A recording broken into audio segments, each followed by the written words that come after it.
Mga kapuso, nandito pa rin po tayo ngayon sa EDSA Ortigas Busway at sa mga sandali pong ito, tuloy-tuloy ang dating at alis ng mga pasahero dito po sa EDSA Carousel. No? Ang makikita po natin, nakadadating lang po ng mga bus pa southbound at nagbababaan po itong mga pasaherong ito at may mga mangilan-ngilan din na pumipila para naman makasakay doon sa mga bus na paparating. Ano? At nandyan, talagang bantay sarado ito ng mga traffic enforcers, ng mga MMDA, Department of Transportation, ng ating mga otoridad. At sa mga sandali pong ito nakikita natin, magkabilang lanes po dito sa may Ortigas ay maluwag pa ang daloy ng mga sasakyan sa magkabilang lanes. So tuloy-tuloy po ang daloy ng mga sasakyan dito sa north and southbounds. No? Pero batay po sa patakaran, ito pong EDSA Carousel na to, ang tangi lamang na pwedeng dumaan dito ay yung mga EDSA Carousel bus mismo at of course yung 5 pinakamatataas na opisyal ng ating pamahalaan at yung mga on-duty na mga emergency vehicles. Pero sa nakalipas na mga panahon na nagkaroon tayo ng EDSA Bus Carousel, naku, wala po atang araw na walang nahuhuli dahil sa dami ng mga pasaway na dumaraan dito sa EDSA Bus Carousel kahit na alam po nila na bawal silang dumaan dito. Kaya pinag-aaralan na po ng Department of Transportation na magsagawa ng mga pagbabago sa kanilang protocols. At kaugnay po niyan, mga kapanayan po natin, si Department of Transportation Undersecretary for Road Transport and Infrastructure, Undersecretary Andy Ortega. Magandang umaga po sa inyo, sir. Hi Maris, good morning. Maraming po salamat. Yeah, good morning sa inyong lahat.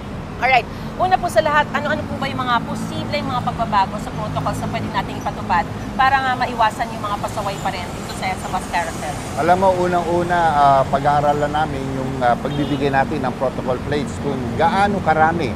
Kasi 2 sets ang binibigay natin sa bawat opisyal, so pag-aaralan namin yon.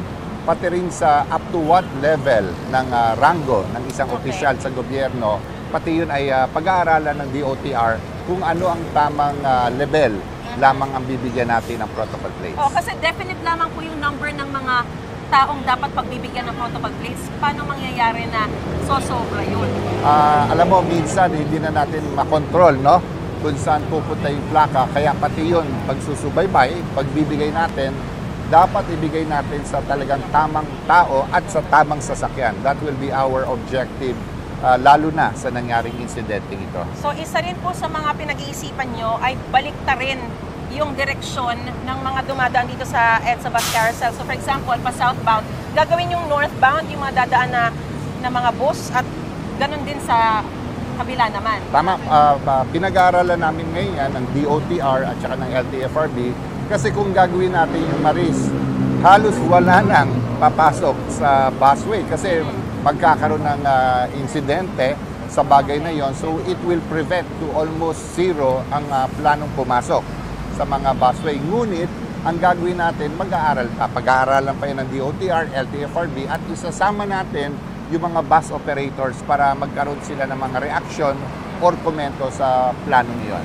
Hindi naman kaya mag-cause ng aksidente rin kung halimbawa kahit na may mga barrier, concrete barrier yan. Kasi di ba may mga alam natin kapag mga madaling araw, lalo na yung mga mabibilis, paano kung magsalpo ka naman dahil pabaliktad ko? Alam mo yung concrete barrier na yan ang makaka-prevent talaga ng bagay na yun. But definitely, sabi nga kanina, pinag-aaralan ng DOTR and we will make sure once we make a decision, lahat ay makukonsidera ng DOTR yung bagay na yan. So sir, pag-aaralan niyo pa po, how soon do we expect these changes to be implemented? Alam mo, siguro it's good to have at least a month or so na pag-aaral, but doon pa lang tayo magkakaroon ng decision sa bagay na yon. Rest assured, pag-aaralan ng gusto ng DOTR, we are here for the safety, convenience, at saka accessibility ng ating mga bus passengers. Very quickly, update po dun sa investigation, dun sa yung dumaan po na may 7 na plate, yung SUV po. Umarap na po sa inyo yung driver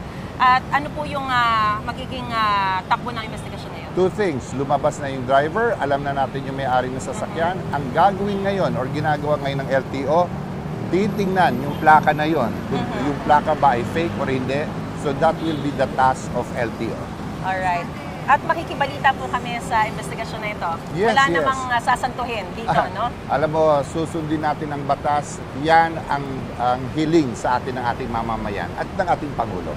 Alright. Maraming po salamat sa impormasyon binigay niyo po sa amin at sa inyo pong panahon sa pagpunta niyo po rito Thanks. sa EDSA Bus Carousel. Undersecretary for Road Transport and Infrastructure ng Department of Transportation, Undersecretary Andy Ortega. Magandang umaga po sa inyo. Ingat po kayo. Thank you.